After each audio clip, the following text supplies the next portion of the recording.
네, 여러분 안녕하세요. 텐선비 남희택입니다. 오늘은 예고드린 대로 북극항로 관련주를 좀 알아보도록 하겠습니다. 첫 번째 시간으로 KCTC라는 기업을 좀 알아볼 거고요.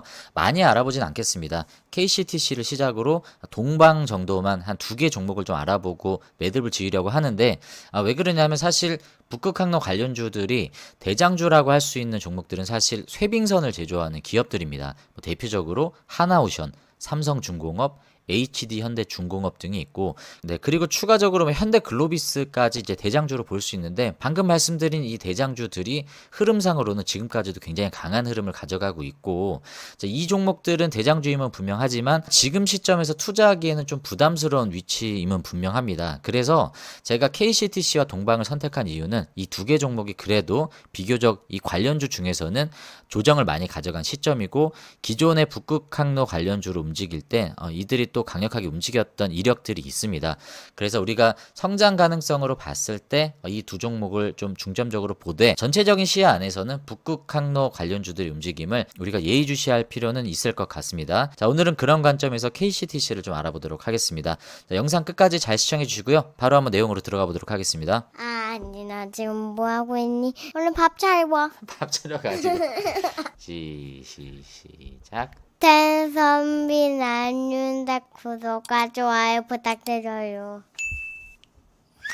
네, 먼저 이 뉴스를 한번 보고 넘어가 보도록 하겠습니다. 전재수 해양수산부 장관이죠.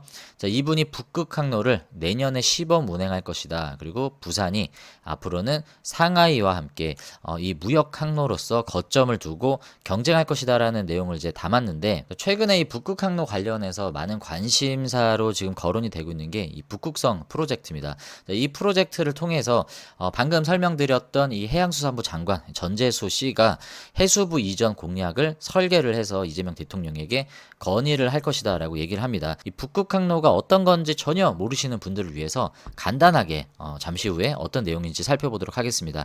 일단 이 뉴스를 봤기 때문에 어떤 내용인지는 추가적으로 좀 봐야겠죠. 네, 전재수 해수부 장관의 사진입니다. 자, 이렇게 생기신 분이고요. 자, 이분이 언론사를 통해서 지금 인터뷰를 한 내용입니다. 자, 전재수 해양수산부 장관은 북극항로 시대가 열릴 때를 대비해서 전담 조직을 꾸려 내년부터 시범 운항에 나서겠다라고 밝혔다. 우리나라가 사실 북극항로를 시범 운항하면서 개척한 건 12년 전에도 있었던 일입니다. 12년 전에 있었던 일을 지금 다시 시작하고 있는 내용이고요. 자, 그것 관련해서 여러분들이 좀 내용이 궁금하시다고 하시면 옷장사의 보물지도 카페에 이선웅님께서 최근에 영상을 하나 공유를 해주셨습니다. 저는 이 40몇 분가량 되는 영상을 다 보기는 했는데, 이게 KBS에서 다큐멘터리식으로 밀착 취재를 했던 내용입니다. 어느 정도 참고가 될 수 있고, 실제로 여러분들이 북극항로를 간접적으로 운항 경험을 해보실 수 있는 영상이기 때문에 관심 있으신 분들은 한번 보시고요. 근데 중요한 건 이 영상이 2013년도에 제작한 영상이라는 거죠. 12년 전 영상입니다. 지금은 많은 것들이 좀 바뀌었겠죠. 물론 기본적인 내용은 크게 바뀐 건 없습니다. 다만 의미를 둘 수 있는 건 이때 12년 전에 시범 운항을 했었지만 12년 동안 어떤 진척도 이루어지지 않았고요. 지금 다시 이 시범 운항이 거론이 되고 있는 시점이다. 지금 이재명 대통령이 핵심 공약 중에 하나로 이 북극항로 해수부 부산 이전 공약을 제시를 했는데, 자, 본인이 직접 설계했다면서 이 전재수 해수부 장관이 지금 이걸 강조하고 있는 내용이고요. 그만큼 이분이 굉장히 적극적으로 추진을 하고 있다라고 좀 이해할 수 있는데, 자, 아까 말씀드렸다시피 이미 우리나라는 2013년에 현대글로비스를 시작으로 2016년까지 한 5차례 정도 시범 운항을 진행을 했다라고 합니다. 2016년에 끝났기 때문에 내년에 2026년에 시범 운항에 나서게 되면 정확히 10년 만에 북극항로에 다시 도전하는 셈이다. 그런데 우리나라만 그렇고요. 지금 주요 국가 대표적으로 얘기하고 있는 미국 같은 경우에 쇠빙선을 15척 구매를 발표를 했고, 러시아가 굉장히 밀접하겠죠. 러시아는 2035년까지 이쪽 시장에 39조 원을 투자하기로 했다. 그리고 중국은 러시아와 가깝기도 하면서 우호적인 국가인데, 중국은 북극항로를 작년까지 35번 다녔고요. 1대1로 정책에 빙상 실크로드까지 가지고 있다라고 소개를 하고 있습니다. 네, 그래서 우리나라도 이러한 국가의 움직임들과 발맞춰서 북극항로 시대의 기회를 놓치지 않아야 되기 때문에 철저히 준비를 해야 된다. 그래서 여수 광양에서 시작을 해서 부산, 울산, 경남, 부울경이죠. 여기를 거쳐 포항 영일만까지 이어지는 북극항로 경제권역이 생기게 될 것이다. 자, 경제 규모는 수도권과 대등한 수준이 될 텐데 5년 뒤부터는 효과는 나타날 것이라고 예상했다. 자, 이게 북극 항로 자체만으로 봤을 때도 경제 가치가 있다라고 볼 수 있는데 이게 우리나라 안에서만 보면요. 우리나라가 또 수도권 편중 현상이 심하고 지역 균등 발전에 있어서 좋은 방향성을 제시할 수 있는 한 가지가 될 수 있겠죠. 그래서 여기에 더 현 정권은 포커스를 두고 있지 않나라고 생각을 하고 있습니다. 네, 그리고 전재수 장관은 국내 유일의 원양 컨테이너 선사인 HMM 외에 다른 여러 해운 본사의 부산 이전도 필요하다면서 의견을 듣고 있다라고 합니다. 업계에서는 해수부가 벌크 선사인 SK해운 그리고 H라인 해운, 페노션 등의 부산 이전을 원할 것으로 보고 있다.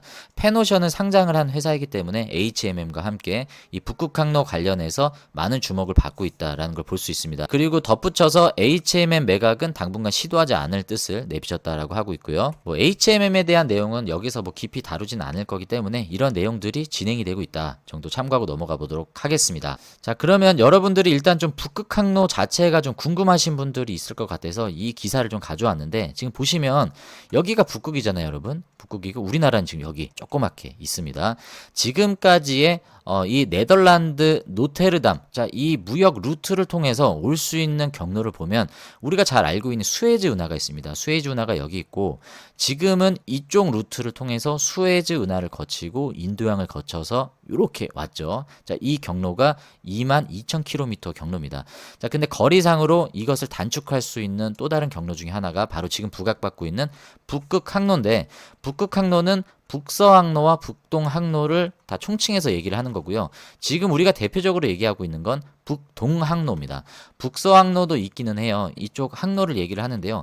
얼음이 굉장히 두껍기 때문에 쇄빙선이 통과하는데 좀 어려움이 있고 현실적으로 지금은 북동항로가 가장 좀 부각이 되고 있는 모습입니다. 그래서 우리가 북극항로 하면 북서항로가 아니라 일단은 북동항로 쪽을 주목하고 있다라고 체크하시면 좋을 것 같고, 자, 지금 보시다시피 이 주황색 선으로 나와 있는 게 바로 북극항로의 노선입니다.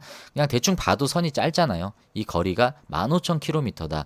네, 그래서 이 경로가 짧아짐에 따라서 여기에 수반되는 여러 가지 물류비가 절감이 될 수 있는 겁니다. 그리고 그것뿐만 아니라 여러 가지 장단점에 대해서 이 기사에선 다루고 있는데, 자, 이 언론사에서 다루고 있는 내용이 제가 생각했을 때는 지금 KCTC의 상승과 조정을 좀 해석할 수 있는 근거가 된다라고 생각합니다. 그래서 이 기사를 조금 더 자세하게 보도록 하겠습니다. 열리는 북극항로, 한국이 청사진을 그릴 수 있나, 8월 6일에 나온 뉴스입니다. 자, 이 내용을 한번 보도록 하겠습니다. 자, 지금 나오고 있는 사진은요, 하나오션이 극지연구소의 제안에 우선 협상자로 선정된 차세대 쇄빙연구선 조감도입니다. 실질적으로 만든 건 아니고요, 조감도예요. 하나오션이 여기 적극적으로 뛰어들고 있다는 걸 우리가 이해할 수 있고, 세부 내용에 보시면 이 북극항로에 대한 기대와 희망 가운데 경제성이 어느 정도 있는지를 전망하고 있습니다. 자, 이게 부각받고 있는 지금 배경을 보면요, 지금 2020년대 들어서 복잡해진 바닷길을 설명을 해주고 있는데, 자, 러시아 우크라이나 전쟁이 발발을 했죠. 그래서 흑해 항로의 안전이 위협받고 있기 시작했습니다. 그리고 더군다나 우크라이나의 곡물 수출이 틀어막혀서 글로벌 식량 문제로도 비화됐고요. 그리고 최근에 중동 이슈, 이스라엘과 하마스가 전쟁을 벌이면서 인근 수에즈 운하가 통제가 됐습니다. 네, 그리고 이스라엘에 반발한 예멘 후티 반군이 홍해 인근을 지나가는 선박을 무차별 공격하는 일들이 벌어졌었죠. 그래서 선사들이 해당 항로를 지나가지 않는 일들도 있었고, 자, 이런 리스크 때문에 자, 이것에 대한 대안으로 지금 북극항로가 각광을 받고 있다라는 내용이죠. 그리고 지금 탄소 배출 관련해서 이 선사가 부담해야 되는 탄소 배출 비용도 기존보다는 더 심각해진 상황입니다. 그래서 저속 운항과 운항 시간 단축이 이 탄소 배출 관련해서도 선사 입장에서는 리스크를 줄일 수 있는 대안이기 때문에 북극항로가 좀 부각을 받는 배경이 되기도 하고요. 네, 그런데 이런 긍정적인 측면뿐만이 아니라 이제 부정적인 우려의 시선도 있는데, 이제 그것에 대해서 좀 보자면, 네, 일단은 당장 대한민국 주력 분야인 전기선 컨테이너선 사업의 경우 실질적인 이득은 거의 볼 수 없다라는 시선이다. 이게 컨테이너선 사업이 들어가기 때문에 오늘 알아보는 KCTC에는 좀 밀접한 내용이지 않을까라고 생각할 수 있습니다. 자, 세계 1위 해운사인 스위스의 MSC와 2위 덴마크 머스크, 3위 프랑스의 CGM은 모두 북극항로 이용을 포기하겠다라고 선언을 했다라고 합니다. 왜냐하면 이들의 공통점이 뭡니까? 다 유럽이죠. 유럽은 친환경에 가장 민감합니다. 자, 이 북극 항로를 이용하려면 사계절 내내 이용을 할 수가 없어요. 왜냐하면 얼음으로 뒤덮여 있기 때문에 추운 겨울에는 이용하는 데 제한적입니다.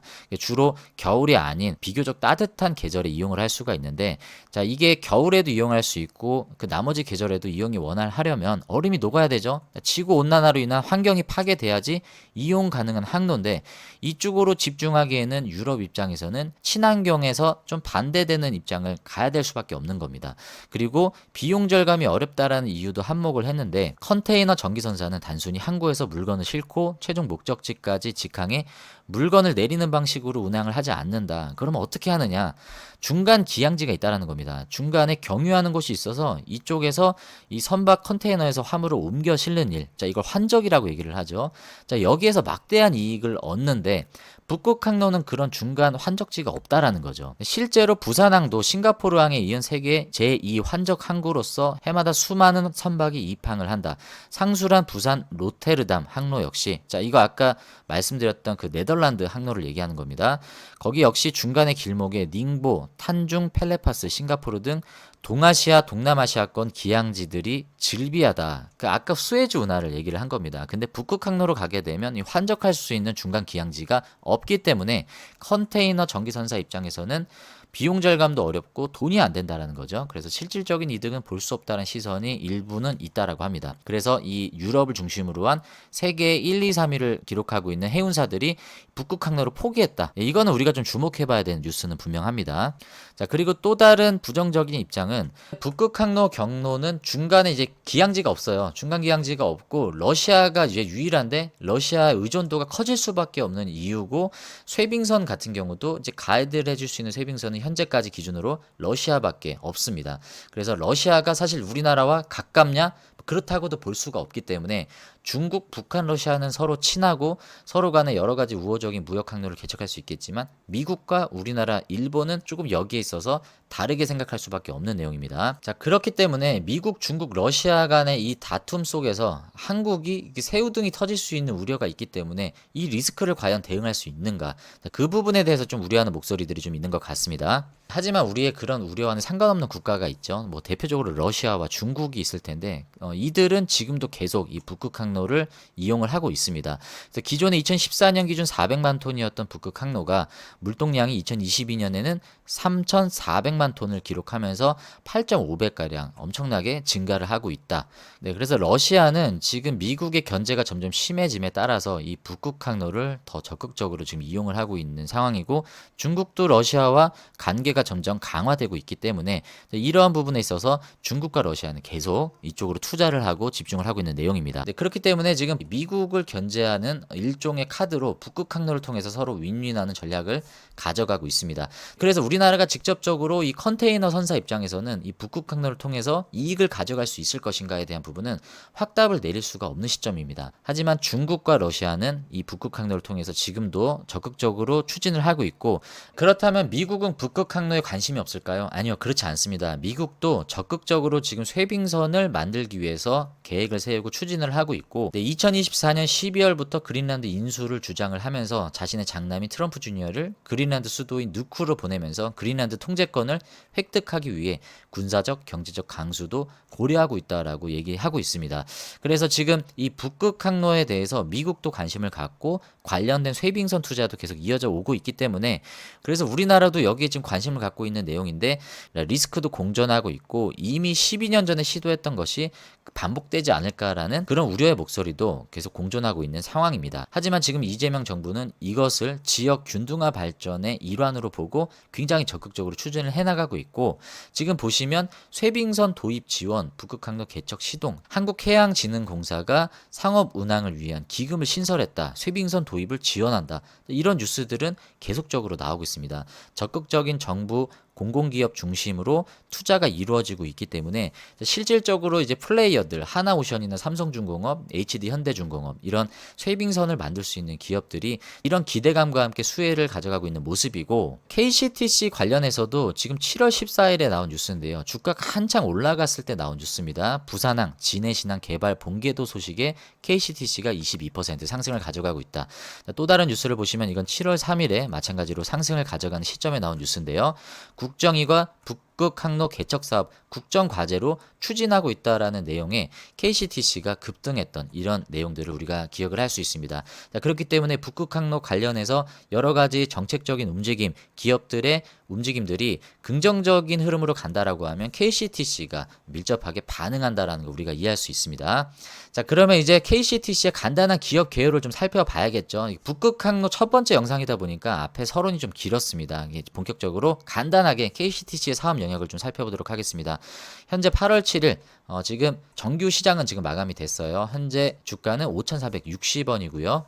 시가총액은 1,638억 원입니다. 발행된 주식수는 3천만 주고요. 네, 주요 주주 구성을 보면 박정석 외 10인이 23.32%, 신태범의 11인이 또 많은 지분을 가지고 있고 이동혁 외 1인이 8.37%, 그리고 양길용이라는 분도 7.37%. 주주 구성이 굉장히 복잡합니다. 사진을 보시면 조금 이해하는 데 좀 도움이 될 것 같은데요. 이제 고려 HC 그룹이라는 지배 구조의 상단에 있는 이 그룹이 나옵니다. 여기 박정석 회장과 신용화, 이 회장의 일가들이 지금 대부분 KCTC를 포함한 나머지 이제 관계사들을 다 이제 지배하고 있는 구조입니다.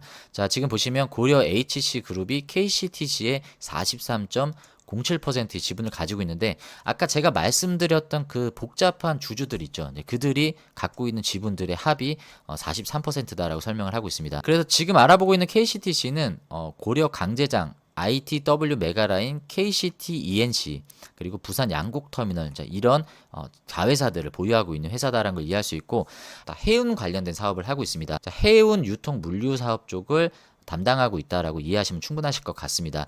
지배 구조가 복잡하고 이 주주들의 이해관계가 복잡하긴 한데 오늘 내용에서는 일단 더 자세하게 다루지는 않겠고요. 네, 재무 실적을 보시면 빨간색이 하나도 없듯이 오랜 연역을 바탕으로 실적은 탄탄하게 나오고 있는 회사다. 실적의 성장면으로 봤을 때는 그냥 비슷한 수준을 유지하고 있을 뿐이지 어떤 성장의 긍정적인 흐름이 보이지는 않습니다. 그래서 일단은 우리가 KCTC가 올라가는 흐름은 실적에 대한 내용보다는 북극 항로에 대한 기대감 때문에 올라가고 있다라고 볼 수 있습니다. 1분기 실적도 비슷한 실적이 계속 나오고 있기 때문에 뭐 이게 안 좋아졌다, 좋아지고 있다라고 보기는 좀 어려울 것 같아요. 영업이익률은 조금씩 떨어지는 걸 봤을 때 여러 가지 판관비나 매출 총 이익률은 조금씩 떨어지고 있는 시점이다. 그래서 실적으로 봤을 땐 주가의 상승을 기대할 수 있는 요인은 크게 없고요. 재무 건전성도 그렇게 안 좋지도 뭐 그렇게 여유가 있지도 않습니다. 그냥 실적이 계속 흑자를 유지를 하고 있기 때문에 재무 건전성에 대한 기업의 뭐 근간을 흔들 리스크는 없습니다. 하지만 우리가 좀 눈여겨볼 수 있는 보조 지표를 보시면요, PBR이 굉장히 저평가 상태죠. 그래서 상법 개정에 대한 수혜를 좀 입을 수 있는 가능성도 있다라고 봅니다. 저평가된 보조 지표를 가지고 있다. PER도 마찬가지죠.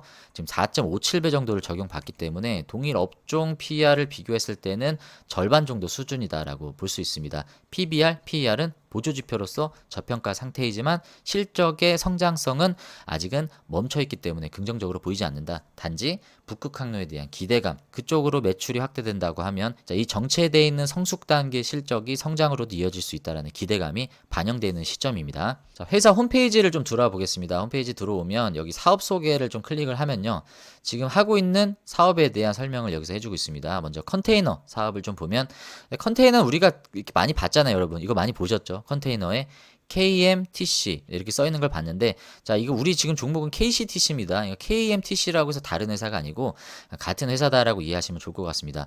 정확하진 않겠지만 이 KCTC의 약자가요, 고려 컨테이너 터미널, 이 C는 뭐 코퍼레이션 아니면 컴퍼니겠죠. 그래서 고려 컨테이너 터미널, 자, 이거를 지금 회사 사명으로 쓰고 있기 때문에 컨테이너 사업과 터미널 사업을 하고 있다라고 이해할 수 있습니다. 여기 나오죠. 컨테이너, 터미널, 창고 운영 사업을 하고 있고, TPL은 3자 물류입니다. 3PL 사업을 이해할 수 있고요. 그러니까 뭐 예를 들어서 창고가 필요한 사업자들에게 창고를 운영 대여해주면서 그들의 물류를 관리해주는 사업이 3자 물류 3PL 사업인데, 그런 사업들을 주요 사업으로 가져가고 있고, 벌크 사업을 한번 눌러보면요, 여기 사진에 보시다시피 자, 이런 복잡한 벌크 하역, 중량물 운송 분야에서 풍부한 경험과 실적을 보유하고 있다. 그래서 컨테이너 선사뿐만이 아니라 이런 벌크선 사업도 같이 진행하고 있다고 볼 수 있습니다. 네, 그래서 사업 보고서를 보면 서울, 부산, 마산, 울산, 경기, 인천, 구미, 평택, 중부, 세종시, 군산, 광양, 포항, 전주, 이런 전국 주요 지역의 영업망을 확보하고 있고요.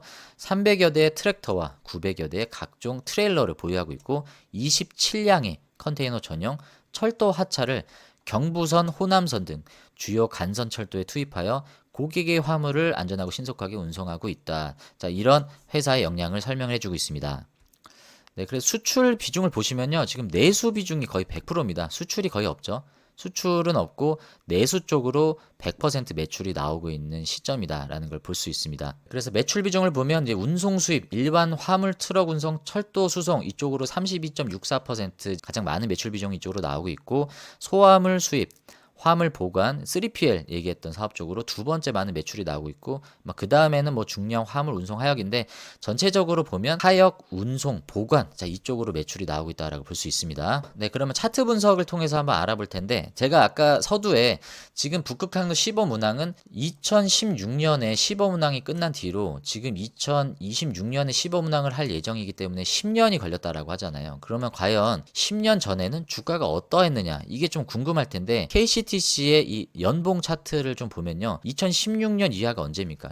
이때쯤이잖아요. 그래서 어떤 분들은 그래요. 지금 투자했다 북극항로가 안 되면 과거처럼 10년, 12년을 물릴 수 있다. 지오킹이다. 조심해야 된다라고 하는데 실제로 10년 전, 12년 전 차트에서 지금 시점은 크게 주목받고 있지 않은 시점임에도 불구하고 뭐가 시작된 게 없잖아요. 기대감만 있고 심지어 지금 조정을 갖고 가는 시점인데 그때에 비해서 물렸나요? 아니에요. 그때보다 더 올랐어요. 그래서 그들이 말하는 거는 그냥 겁주기밖에 안 됩니다. 물론 틀린 말은 아니지만 뭐가 지옥입니까? 그때 투자하셨다라고 하더라도 10년 뒤에 기대할 만한 수익률은 아니지만 물린 상황은 아니고 그때보다 지금은 올라와 있는 시점이다. 그리고 북극항로 때문에 그때 뭐 부각을 받았었다? 그렇게도 볼 수 없어요. 이 2021년 때 가장 높은 상승을 보이고 빠졌다가 지금 회복하고 있는 건 코로나 시점 이후에 전반적으로 모든 섹터가 가져갔던 흐름이기 때문에 이게 북극항로에 대한 기대감과 실망감이 KCTC 차트에 지금 반영이 돼 있다라고 보기는 어렵습니다. 다시 지금 시점으로 돌아와 보면 지금 부각을 받았었던 건 아까 제가 다뤘었던 그 뉴스죠. 우리나라가 북극항로를 다시 개척하려고 하는 여러 가지 움직임들이 적극적으로 벌어지고 있으면서 해수부를 부산으로 이전한다. 뭐 이런 내용들이 계속 또 부각이 되고 내년에 시범 운항을 한다라는 얘기들이 막 거론이 되면서 KCTC 주가가 이렇게 부각을 받았었는데 자 아까 제가 리스크에 대한 부분 우려하는 부분 유럽의 선사들이 철수했다 뭐 포기했다 이런 내용들이 나왔잖아요. 그리고 미국, 중국, 러시아, 우크라이나 간에 이런 여러 가지 지정학적인 리스크들이 과연 고래 싸움에 새우등 터질 수 있는 리스크들을 통해서 우리가 뭐 얻을 것이 있느냐 이런 불안함들이 이 고점에 대한 차익 실현 매물과 함께 나왔던 겁니다. 그래서 지금 이렇게 조정을 가져가고 있는 흐름이기 때문에 긍정적으로 뭐가 나왔다라고 보기도 어렵지만 그렇다고 해서 이게 결정지을 수 있는 악재로 귀결되지도 않았어요. 제가 썸네일에 썼던 게 뭡니까? 다만 제가 좀 예측할 수 있는 거는 지금 KCTC의 흐름을 보고 있고요. 다음에 알아볼 동방의 흐름이 비슷합니다. 자 그리고 쇠빙선을 제조하는 하나오션의 차트를 한번 볼까요? 하나오션 차트가 다르죠. 여전히 살아있고 여전히 강합니다. 삼성중공업 마찬가지죠. 자, HD현대중공업 어떻습니까? 흐름이 깨지지 않았죠. 여전히 강합니다. 그래서 얘네가 대장주라고 말씀을 드리는 거예요. 현대글로비스는 그것뿐만이 아니라 이 정의선 회장 중심으로 한 지배구조 개편 자, 이 부분에 있어서도 주목을 받고 있고요. 지금 정의선 회장이 가장 많은 지분을 갖고 있는 게 현대그룹사 내에서 현대글로비스죠. 그래서 정의선의 지배력이 강화되면 될수록 현대글로비스가 부각을 받을 수밖에 없는 배경도 있는 겁니다. 자, 그래서 여러 가지 수혜로 현대글로비스는 지금 이런 흐름을 가져가고 있는데 왜 이들의 주가와 KCTC 동방의 흐름이 차이가